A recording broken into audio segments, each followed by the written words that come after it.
Hello everyone, and welcome back to my reviews as always. Today I'm giving you my review for No Time to Die, the fifth and final outing of Daniel Craig's run on the already legendary franchise of James Bond. And in this movie, the sins of his past have come back to fruition with oh, uh, Blofeld and how he's bringing up the past of Lisa Seydoux' character and James Bond, all bringing up and crescendoing to an end here in this film. Basically, his final outing of the role. And again, I'm just going to be very brief on the plot. Um, I really, really damn enjoyed No Time to Die. I thought it was a very strong outing for Daniel Craig's James Bond. And what I specifically do think makes this movie work is the understanding of the fulfilling of a promise. And though the narrative thrust of all this, the whole, all the ends of the stories come up to this film, that doesn't entirely work because all the writing doesn't feel like it's built up as such to such a degree. And to know that it was like, hey,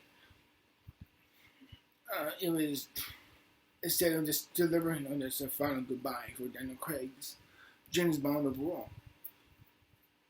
The sense of scope, the sense of action, understanding of how to give a graceful bow out for Daniel Craig in this role, I thought was very well handled. In a James Bond, there's only a few things I want to have a set of checkups with. A good narrative story to understand how James Bond is going to say goodbye in this film. Great action pieces, and a deep understanding on how. I'm just making this up as I go. I thought No Time to Die was a very, very, in my opinion, what I specifically think works for this film, for why Spectre and No Time and Quantum of Solace failed, is because of a few things: urgency and needing to know of pacing. And though I do acknowledge this movie is a little too long, it feels like, and that's one of my big flaws with the movie, is that it's a little too long. It doesn't have to be 2.5 freaking hours. You could have cut like 15, 20 minutes of this movie in a particular act where I'm like, that's kind of unneeded, we don't need it.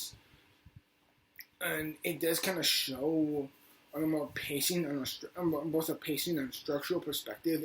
It feels like certain things should have been cut out. The way Blofeld, the character Blofeld played by Christoph Waltz, going back from Spectre, was handled, I thought was really bad. I did not like how his character was dealt with. I don't like how he was written out of this story. I thought that was really lame. It didn't really make that much sense. But everything else worked for me. I thought the narrative of the story was very strong. Daniel Craig and Lisa Seydoux have much more greater understanding of each other and their chemistry and what makes these two work really well. I bought them much more believably in this film than in Spectre. But then again, Spectre is such a damn dud in my opinion that I kind of don't care.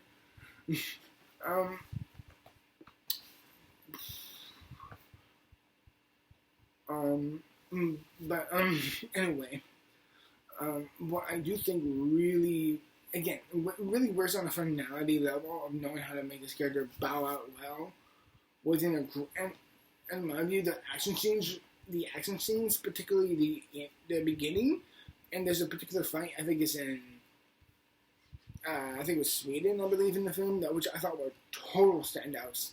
That's one of the best action scenes I've seen all year. I love those set scenes. I thought the character of James Bond was really understood well of why these two relationships was meant to work, even if you were meant to put like a nail in there to make them schism out. Like, I totally believe that. I believed why they liked each other. These two had an intimate connection and how they understood of how they can have the smaller moments in between each other. And Yeah, kind of surprised. No, I don't know if I'll leave it. I'll put it in, but I thought it was a very emotionally satisfying, and both on the emotional perspective, on a finale-based perspective, and on an action-based perspective, it's still, in my opinion, mostly delivered. Yeah, I don't really love some of them, how some of the side characters were used, particularly Bill Phillips, like played by Christoph Waltz. But the new people, i.e.,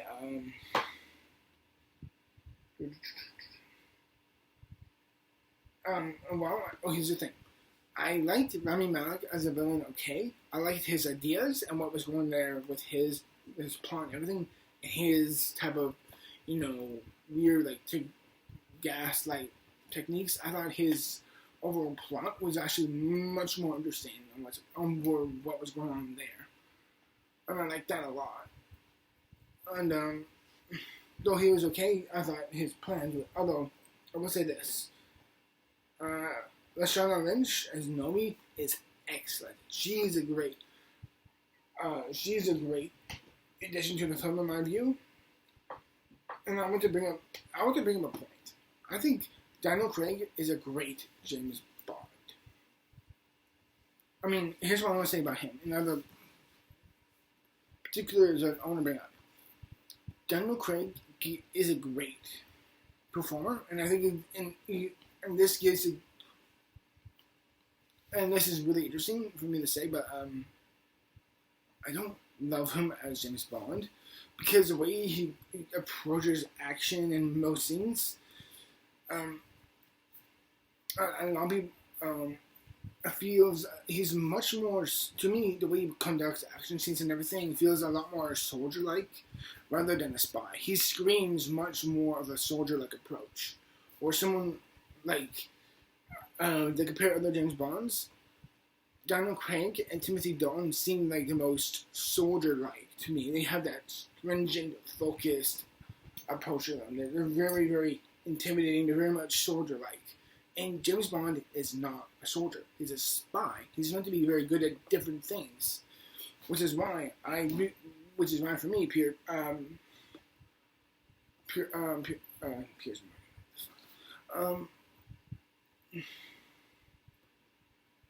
God damn it, GoldenEye. Fuck. GoldenEye. God damn it.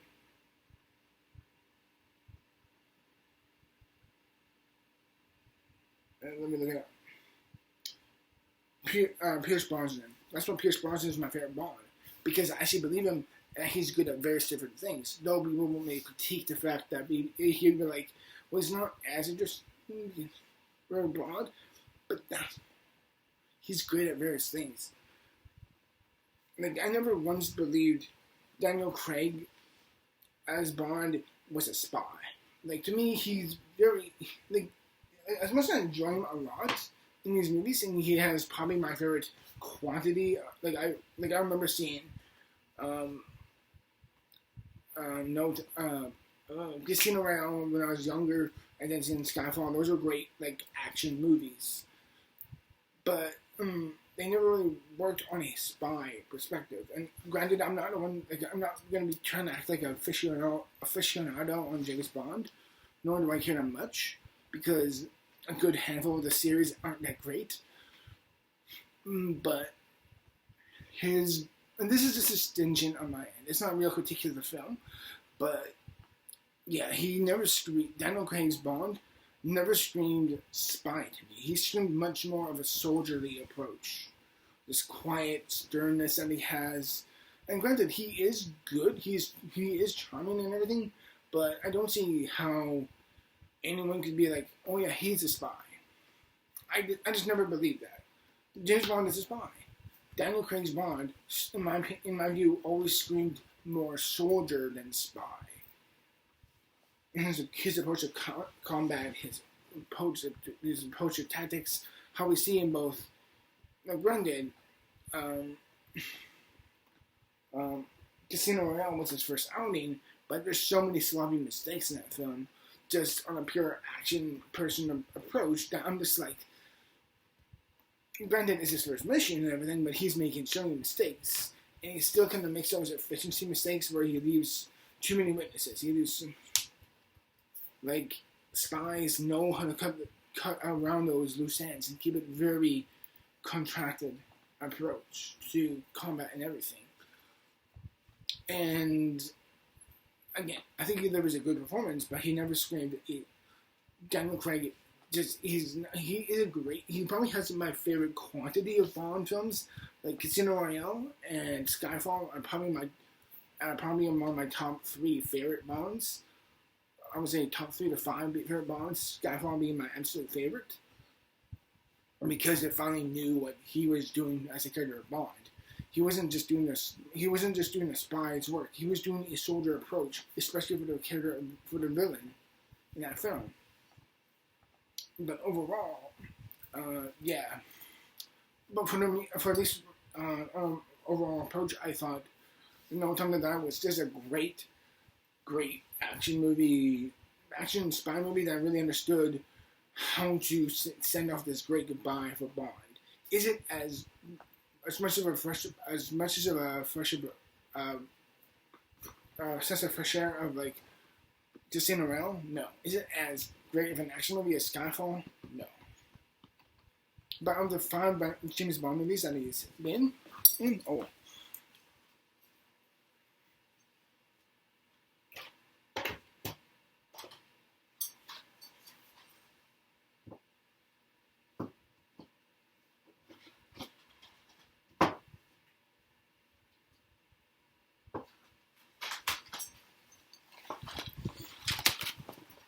sorry about that.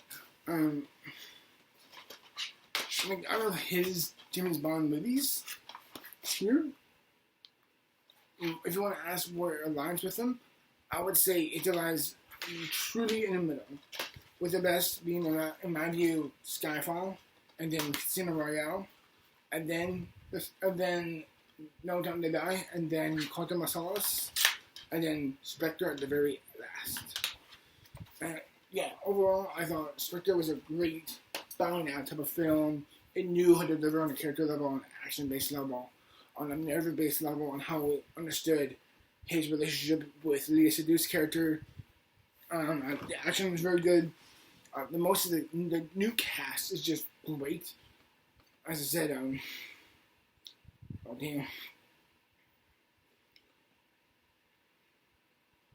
Lashana Lynch, I thought Lashana Lynch was great. Anna de Armas was great, and Harris was great. Ray Fiennes is also really good in this movie. He's a little bit on the side. And again, same thing with Ben Whishaw as well.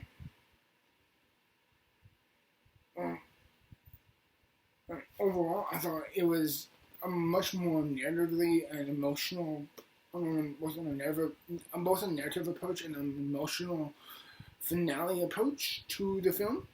I thought it worked mostly on there. And for me, it was a great bowing out film. It was a great bow out of a film. It was a great final goodbye. And I don't know if this will crack my top very best of the films of the year so far. I don't know if this should be like my top 3 films of the year so far, but from what I've seen this year so far, in my view, I would say it's certainly in my top favorites. I don't know if it'll top Dune or not, but it's certainly a good, worthwhile movie that I'm really, really waiting to put alongside Skyfall. It may not be as good as Skyfall or Casino Royale. God damn it, why is this in my mind?